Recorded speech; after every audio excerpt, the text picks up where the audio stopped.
வணக்கம் நண்பர்களே. இரண்டாவது உலகப் போர் சமயத்தில் தஞ்சாவூர் பிராந்தியத்தையே ஒரு கலக்கிக்கிட்டு இருந்தாங்க ஒரு அம்மா. தஞ்சாவூரையே புரட்டி போட்டாங்க தன்னுடைய பேரழகால். சொர்ணாம்பாள் அந்த அம்மா ஒரு தாசி, கணிகை, ப்ராஸ்டிடியூட். அந்த அம்மாவை பற்றி ஒரு சிறுகதை. தவம். ஒரு சாதாரணமான மனிதர்களின் யதார்த்த உணர்வை அப்படியே துல்லியமாக படம் பிடிச்சு காட்டுறதுங்க. அதில் வல்லவர் மிகச்சிறந்த சிறுகதை எழுத்தாளர் தி. ஜானகிராமன் ஐயா அவர்கள். சொர்ணாம்பாவை பற்றி அந்த அம்மாவை மையமாக வச்சு ஒரு கதை எழுதுகிறார். தவம். தவம் பண்ணுறது யார் அப்படின்னாக்கா நாயகன். அவன் பேர் கோவிந்த வன்னி. பெரிய பணக்காரன் கிடையாது, சாதாரணமான ஒரு வேலைக்காரன். அவனுக்கு இந்த சொர்ணாம்பா மேலே அவ்வளவு காதல், அன்பு, அவளோட எப்படியாச்சும் ஒரு நாளை கழிச்சிடணும் அப்படின்ற ஒரு வெறியோடு இருக்கிறான். ஏக்கம் மனசு முழுசும் நிரம்பியிருக்கு. சரி, யார் இந்த கோவிந்த வன்னி? தஞ்சாவூரில் சுப்பையா உடையார்னு பெரிய பணக்காரர். 150 வேலி நிலம் வச்சிருக்கிறாரு. அவருடைய வேலையாள் இவன். அவருடைய பெட்டி தூக்கிக்கிட்டு அவர் பின்னாடியே போவான் கோவிந்த வன்னி. சுப்பையா உடையாருக்கு சொர்ணாம்பாள் வீட்டுக்கு போகிற பழக்கம் அதிகமாக உண்டு. போகும்போதெல்லாம் இவனையும் கூப்பிட்டு போவார். அப்படி போகும்போது தான் பார்க்குறான், யப்பா என்ன அழகு! செக்கச்சிவந்த நிறம், சுருள் சுருளான கேசம், அது அப்படியே தரையை தொடுற மாதிரி போய்கிட்டு இருக்கு. எடுப்பான நாசி, அழகான உதடுகள். மொத்தத்தில் அழகுக்கு இலக்கணம் அந்த அம்மா தான். அவ்வளோ அழகு. சிரிக்கும்போது, நடக்கும்போது அந்த தாசிக்கே உரிய மிடுக்கு. ஒரு இரவு அவர் தங்குறாருங்க சுப்பையா உடையார். அடுத்த நாள் காலையில் குளிச்சுட்டு சுப்பையா உடையாரும் இந்த அம்மாவும் நம்ம கோவிந்த வன்னி எல்லாருமே சேர்ந்து பக்கத்தில் கூடிய அம்மன் கோயிலுக்கு போகிறாங்க. அம்மன் கோயில் இருக்கக்கூடிய எல்லாருமே அம்மனை பார்க்கலங்க, சொர்ணாம்பாவையே பார்த்துட்டு இருக்கிறாங்க. ஆனால் சொர்ணாம்பா யாரையும் பார்க்கல, அம்மனை மட்டும் பார்த்துக்கிட்டு இருக்கிறான். நல்ல மனது உடைய பெண்மணி இந்த தாசி சொர்ணாம்பாள். அப்படிப்பட்ட ஒரு பெண்மணி. இவன் அந்த சொர்ணாம்பாவுடைய வேலைக்கார பெண்ணுக்கிட்ட கேட்குறான், எவ்வளவு இந்த அம்மா ஒரு நாளைக்கு வாங்குவாங்க? 700 ரூபா வாங்குவாங்க அப்படின்றான். அப்போ ஒரு முடிவு கட்டுறான். 700 ரூபா எப்படியாவது சம்பாரித்து சொர்ணாம்பாவோட ஒரு நாள் இருந்துடணும் அப்படின்னு சொல்லிட்டு இந்த வேலையை விட்டுட்டு வீட்டுக்கு போய் மனைவியோடைய நகை எல்லாத்தையும் வாங்கி அதை விற்றுட்டு சிங்கப்பூருக்கு போகிறார். சிங்கப்பூரில் போய் கஷ்டப்பட்டு வேலை பார்க்குறான். ரொம்ப கஷ்டப்பட்டு வேலை பார்க்குறான். தினம் தினம் அவன் மனசு முழுசுமே நிறைஞ்சிருக்குது யார் அப்படின்னாக்கா சொர்ணாம்பாள் தான். அவளை நினச்சிக்கிட்டே இருப்பான். மனைவியை பற்றியோ குழந்தைகளை பற்றியோ அவன் கவலைப்படவே இல்லை. அவங்கள அதிகமாக நினச்சி கூட பார்க்கல. மாதம் 10 ரூபா அனுப்பிச்சிருவானாம். அந்த 10 ரூபாயை வச்சு அவங்க குடும்பம் நடத்தி இருக்கிறாங்க அந்த காலத்தில். அப்படின்னா ஒரு ரூபாய்க்கு எவ்வளவு மதிப்புன்றதை பார்த்துக்கங்க. அந்த காலகட்டத்தில் தான் சொர்ணாம்பா 700 ரூபாய் ஒரு நாளைக்கு அவங்க சார்ஜ் பண்ணிட்டு இருந்திருக்கிறாங்க. 10 வருஷம் ஆச்சுங்க. இவன் 800 ரூபாய் சம்பாரிச்சிட்டான். 800 ரூபாய் பத்திரமா வச்சிருக்கிறான். ஒரு நாள் ஒரு ஹோட்டலில் உட்காந்து இவன் காஃபி குடிச்சிக்கிட்டு இருக்கிறான்.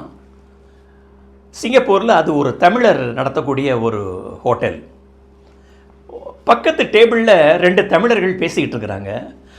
அவங்களுடைய பையனுக்கு ஒரு பொண்ணு பார்த்துருக்குறாங்களாம். பொண்ணு எப்படி இருப்பா அப்படின்றத பற்றி டிஸ்கஷன் ஓடிக்கிட்டு இருக்கு. ரொம்ப அழகாக இருப்பாப்பா அப்படின்னு அவர் சொல்கிறார் ஒருத்தர். என்ன தஞ்சாவூரில் இருக்கக்கூடிய சொர்ணாம்பாளை விடவா அழகாக இருக்க போகிறா அப்படின்னு இன்னொருத்தர் சொல்கிறாரு. சொர்ணாம்பான்ற பேரை இவர் காதில் வாங்கின உடனே தூக்கி வாரி போட்டுச்சு. நான் தினம் நினச்சிக்கிட்டு இருக்கிற என் மனசு முழுசும் நிரம்பி இருக்கிற சொர்ணாம்பாளை பற்றி பேசுகிறாங்களே, அவங்களுக்கு ஏதாவது லேட்டஸ்ட் டீட்டெயில் தெரியுமோ அப்படின்னு திரும்பி பார்த்து, நீங்கள் யாரை சொல்கிறீங்க? தஞ்சாவூர் சொர்ணாம்பா தான் அந்த தாசி. அவள் அழகுக்கு நிகர் யாராவது இருக்காங்களாயா அப்படின்னா சொல்கிறாங்க அவங்க. அதோட பேச்சு முடிஞ்சு போகுது. எல்லாம் போனதுக்கு பிற்பாடு இவனுடைய ரொம்ப உற்ற நண்பர் அந்த ஹோட்டல் முதலாளி, இரவு 10 மணி ஆயிடுச்சு. அப்போ அவங்ககிட்ட மனம் விட்டு பேசுகிறான் கோவிந்தவன்னி. நண்பரே, நான் சிங்கப்பூருக்கு வந்ததுக்கு முக்கியமான காரணமே இந்த பெண்ணு தான், தாசி தான், சொர்ணாம்பா. 10 வருஷத்தில் எப்படியாவது 700 ரூபா சம்பாதிக்கணும்னு நான் நினச்சேன். இப்போ 800 ரூபா இப்போ என் பையில் இருக்குது. இப்போ நான் போகலாம், ஒரு நாள் தங்க முடியும் என்னால். அங்கே போய் நான் எப்படி தெரியுமா சம்பாதிச்சேன்? குருவி சேர்த்து வச்ச மாதிரி நான் சேர்த்து வச்சேங்க. ஒரு மூட்டை தூக்குறதுக்கு எவ்வளவு சாப்பிடணுமோ அவ்வளவுதாங்க சாப்பிட்டேன். அதுக்கு மேலே நான் சாப்பிடலை, செலவாயிரும் அப்படின்னு. 10 ரூபாய்க்கு மேலே என் மனைவிக்கோ என்னுடைய குழந்தைகளுக்கு நான் அனுப்பிச்சதே கிடையாது. ஏன் தெரியுமா? ரூபா சேர்த்து வைக்கணும், சொர்ணாம்பாளை போய் பார்க்கணும், அதான் என்னுடைய எண்ணமாக இருக்குது. அவன் சிரிக்கிறான், அந்த ஹோட்டல் ஓனர். ஓகே, எப்போ போகிறேன்? அடுத்த வாரம் நான் போகிறேன் தஞ்சாவூருக்குன்றான். சரி அப்படின்னு அடுத்த வாரம் போகிறான். 10 வருஷத்துக்கு பிற்பாடு தன்னுடைய மனைவியையும் 2 குழந்தைங்களையும் பார்க்குறான். முதல் பெண் குழந்தைக்கு 14 வயசு, பூரிப்பாக இருக்கிறான். பெரிய பிள்ளை ஆக போகிறான். அந்த பூரிப்பு தெரியுது முகத்தில். அவனுக்கு ரொம்ப சந்தோஷம், வாஞ்சியாக தடவி கொடுக்குறான். 2வது பொண்ணு, அவள் ஹைஸ்கூலுக்கு போகிறான். மனைவியை அப்படி கட்டி பிடிச்சிக்கிறான்னா மனைவி ஆனந்த கண்ணீர் விடுறான். அப்போ தான் அவனுக்கு மெல்ல மனசில் ஒரு ஈரம் வருது. சரி, நம்ம மனைவி, நம்ம குழந்தைங்க அப்படின்ற எண்ணம் வருது. ஆனால் அந்த எண்ணம் ரொம்ப நேரம் நீடிக்கல. அன்றைக்கி சாப்பிட்டுட்டு ராத்திரி படுக்கிறான். ராத்திரி முழுசுமே சொர்ணாம்பாள் ஞாபகம். காலையில் எந்திரிச்சு குளிச்சுட்டு மனைவிகிட்ட, எனக்கு ஒரு வேலை இருக்குது, நான் தஞ்சாவூர் வரைக்கும் போயிட்டு வந்துடுறேன்றான். அவங்க இருக்க இடம் வந்து குடவாசல். ஓகே, போயிட்டு வாங்க, 10 வருஷத்துக்கு அப்புறம் வர்றாரு, இவருக்கு ஏதாவது வேலை இருக்குன்னு நான் மனைவி சொல்லிடுறாங்க. இவர் குடவாசலேருந்து அங்கே கும்பகோணம் போய் அங்கேருந்து ஒரு ட்ரெயினை பிடிச்சு தஞ்சாவூர் போகிறார். இவர் தஞ்சாவூருக்கு போகும்போது சாயங்காலம் ஆகிடுது. நேராக சொர்ணாம்பாளுடைய வீட்டுக்கு போகிறாரு. அந்த இரும்பு கேட்டு கதவு வந்து லேசாக திறந்துருக்கு. அதை லேசாக திறந்துக்கிட்டு உள்ளே போகிறாரு. உள்ளே வேறு யார் இருக்காங்களோன்றதை வெரிஃபை பண்ணுறதுக்காக, யாராவது இருக்கீங்களா, யாராவது இருக்கீங்களா? அப்போ தான் உள்ள ஒரு உருவம் லைட்டை போடுது. அந்த லைட்டு வெளிச்சத்தில் அந்த உருவம் மெல்ல நடந்து வருது இவரை நோக்கி. யார்? இல்லை, யார் இருக்காங்களான்னு. யாரும் இல்லை, நான் மட்டும்தான் இருக்கிறேன். இல்லை, நீங்கள் சொர்ணாம்பாள் எங்கே? நான் தான் சொர்ணாம்பா. இந்த குரலை நான் எங்கேயோ கேட்டிருக்கனே. கிட்டத்தில் வந்து பார்க்குறா. ஓ, கோவிந்த வன்னியரா? நம்ம சுப்பையா உடையாருடைய கூடையே வருவே இல்லையா நீ தான் வந்திருக்கியா? எப்படி, நல்லா இருக்கியா? நல்லா இருக்கேன். அவளை பார்த்த உடனே தூக்கி வாரி போடுது. ஏன்னா செக்கச்செவந்து இருந்த அந்த நிறம் கருமையாக மாறிவிட்டது. முகம் முழுசு சுருக்கம். அவளுடைய எலும்பு கையில் இருக்குது, இங்கே விலா எலும்பு எல்லாமே பார்த்தீங்கன்னாக்கா துருத்திக்கிட்டு இருக்கு. கண்ணுக்கு கீழே கருவளையம் முக்காவாசி நரைச்சிருச்சு. எல்லாத்தையும் விட தலையில் கொஞ்சம் முன்பக்கத்தில் லேசாக முடியெல்லாம் உதிர்ந்து சொட்டை மாதிரி விழுந்திருக்கு. அழகில்லாத சொர்ணாம்பாளை பார்க்குறான். சொல்லுங்க கோவிந்தரே, என்ன விஷயம்? உங்களை பார்க்கத்தான் வந்தேன்.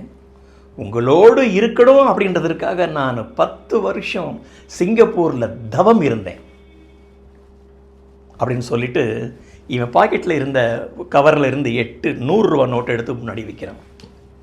அவள் புரிஞ்சுக்கிட்டான். என்ன பார்க்கவா தவம் இருந்த?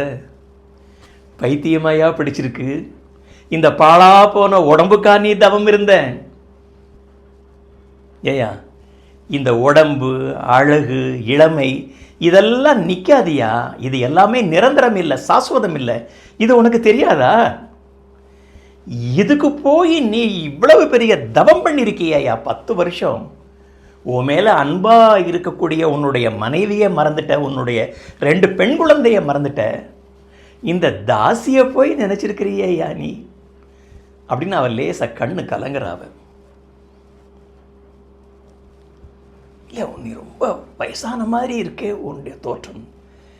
இங்கே பாரு கோவிந்த வன்னியரே, தாசிகளுக்கெல்லாம் 30 வயசுக்கு மேலே ஒவ்வொரு வருஷமும் 10 வருஷத்துக்கு சமம். உனக்கு 31 வயசு ஆகுது அப்படின்னாக்கா எனக்கு அது 40 வயசு. உனக்கு 32 வயசு ஆகுதுன்னாக்கா எனக்கு அது 50 வயசு. உங்களுக்கு ஒரு வருஷம் போச்சுனாக்கா எங்களுக்கு அது 10 வருஷம் போன மாதிரி. இந்த பாழா போன அழகான உடம்பு பகவான் படைச்சிட்டான். இது நெருப்பு மாதிரியா. இந்த நெருப்பில் இந்த பக்கத்தில் இருக்கக்கூடிய அவ்வளவு பேரும் வந்து என் மேலே விழுந்து விழுந்து விழுந்து விழுந்து இந்த நெருப்பில் என்னை கசக்கிட்டாங்க. இந்த நெருப்பில் விழுந்து இத்தனை பேர் விழுகும்போது இந்த உடம்பு கருகாமல் இருக்குமா, உருகாமல் இருக்குமா, நிறம் மாறாமல் இருக்குமாயா? சொல்லியா கோவிந்த வன்னியரே அப்படின்னு கண்ணு கலங்கி, இந்த உடம்புக்கு தானையா நீ இந்த 10 வருஷம் தவம் இருந்த, இங்கே வாயா அப்படின்னு சொல்லிட்டு இந்த அம்மா கிட்டத்தில் போய் அவனை இருக்க கட்டி பிடிச்சு முத்தம் கொடுக்குது. ஒரு 10 நிமிஷம் 2 பேரும் அந்த அணைப்பில் இருக்கிறாங்க. இவன் தன்னை மறந்து அப்படி இருக்கிறாங்க. அந்த அம்மா தன்னை விடுவித்து கொண்டு கீழே இருந்த அந்த 8 100 ரூபா நோட்டையும் எடுத்து திரும்பவும் அந்த கவரில் வச்சு இவனுடைய பாக்கெட்டில் வைக்குது.